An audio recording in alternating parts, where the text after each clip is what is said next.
Seperti embun pagi, sabdamu menyegarkan jiwa kami yang kering.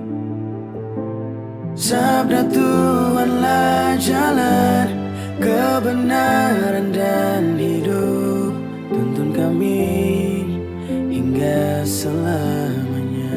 Shalom saudara-saudaraku. Hari ini kita akan mendengarkan bacaan dari Injil Markus tentang persembahan seorang janda miskin. Sangat menarik karena saya ingat waktu saya akan ditabiskan menjadi imam, saya harus menulis surat yang ditulis tangan. Lalu saya harus memposkan itu, mengirimkannya, memasukkannya dalam kotak pos. Saya ingat waktu itu sekali saya mengirimkan surat itu, memasukkannya dalam kotak pos. Nah, itulah hidup saya sudah seperti persembahan si janda miskin tadi ya. Sedikit, tetapi itulah hidup saya. Hidup saya sudah tidak bisa diambil lagi.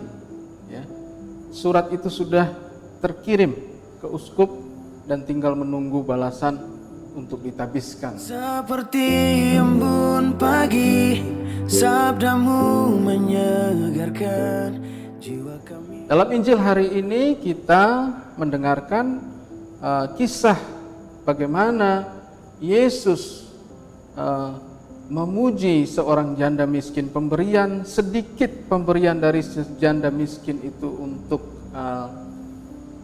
bait Allah ya. Tetapi pemberian yang sedikit itu adalah seluruh hidup si janda miskin ya. Minggu yang lalu kita mendengarkan tentang hukum yang utama, yaitu mencintai Tuhan dengan segenap hati, segenap kekuatan, segenap akal budi ya. Jadi totalitas kita mencintai Tuhan, dan hari ini cinta itu dipraktekkan ya oleh si janda miskin ini. Dia memberikan seluruh pendapatannya, seluruh hidupnya bagi Tuhan. Nah, Sabda Tuhanlah jalan kebenaran dan hidup. Kita mungkin seringkali berpikir atau seringkali bingung ya, hidup ini apa sih yang paling utama? Apakah saya harus mencari uang ya, atau mencari berkat Tuhan ya? Seringkali orang berkata, wah kamu kok pelayanan terus ya, mempersembahkan hidup untuk gereja ya, tapi siapa yang akan memberi makan ya?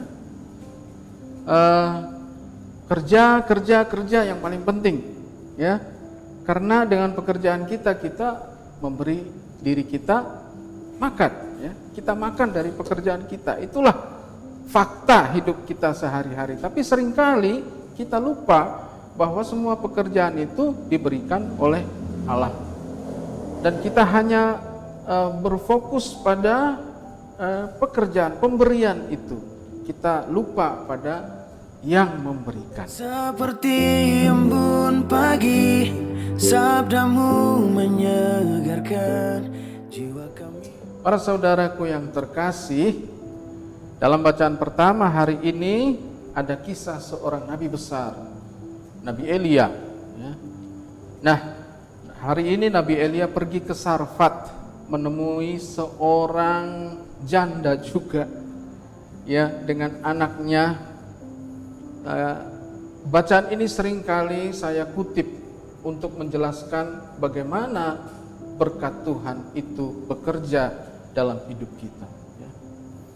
Sedikit cerita tentang Elia ya. Elia disuruh ke Sarfat setelah dia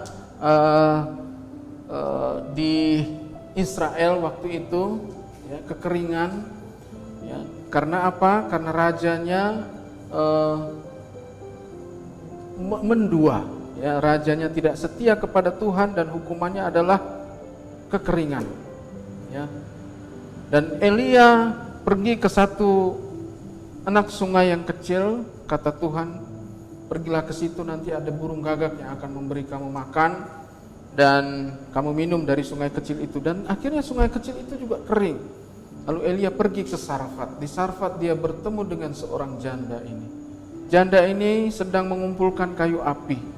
Ya, dia akan membakar tepung yang terakhir menjadi roti untuk anaknya. Dan setelah itu dia tidak tahu lagi mau hidup dari mana. Elia bilang begini, beri saya air.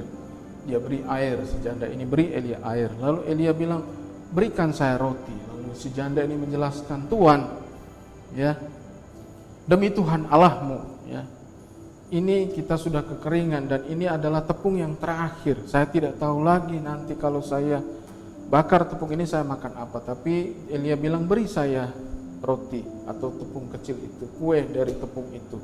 Niscaya tepung itu nggak akan habis dan minyak nggak akan berhenti. Dan itu yang terjadi sampai hujan turun ke bumi. Sabda Tuhanlah jalan kebenaran dan hidup.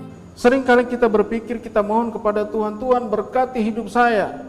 Ya, kita berpikir Tuhan akan memberikan kita segudang uang, ya, segudang tepung. Tidak. Berkat Tuhan itu sedikit-sedikit, tak terlihat, tapi tak kunjung padam. Maksudnya tak kunjung usai. Dia konsisten. Berkat Tuhan itu konsisten, kecil sedikit demi sedikit kita rasakan. Ya. Nah, seringkali kita meminta supaya Tuhan mengerjakan suatu mujizat yang besar dalam hidup kita. Tapi pada hari ini kita diajarkan untuk percaya kepada Tuhan, menyerahkan hidup kita seluruhnya kepada Tuhan. Jangan memberikan hidup kita setengah-setengah, tapi berikanlah hidup kita sepenuhnya kepada Tuhan. Niscaya Tuhan akan memberikan berkat. Dan kenyataannya adalah berkat Tuhan itu kita sudah rasakan. Marilah kita menghitung berkat yang kita terima setiap hari. Kecil memang, tidak besar, tetapi sangat berguna dan konsisten dalam hidup kita. Baiklah, marilah sekarang kita berdoa. Tuhan Yesus, Engkau telah mengajarkan kepada kami bahwa kami harus mempercayakan hidup kami kepadamu dan percaya bahwa berkat Tuhan itu datang terus-menerus sepanjang hidup kami. Seperti hujan yang rintik-rintik membasahi bumi. Bukan seperti hujan badai yang menghancurkan, tetapi berkat Tuhan seperti hujan rintik-rintik yang terus-menerus membasahi bumi ini sampai subur. Engkau bersabda Tuhan lewat Nabi Yesaya, bahwa sabda Tuhan itu turun ke bumi seperti hujan. Dia tidak akan kembali kepadamu sebelum membasahi bumi. Karena itu Tuhan, buatlah kami percaya bahwa kami percaya akan berkat Tuhan yang terus-menerus turun dalam hidup kami. Bukalah mata kami supaya kami bisa melihat berkat Tuhan setiap hari. Amin. Seperti embun pagi, sabdamu menyegarkan jiwa kami.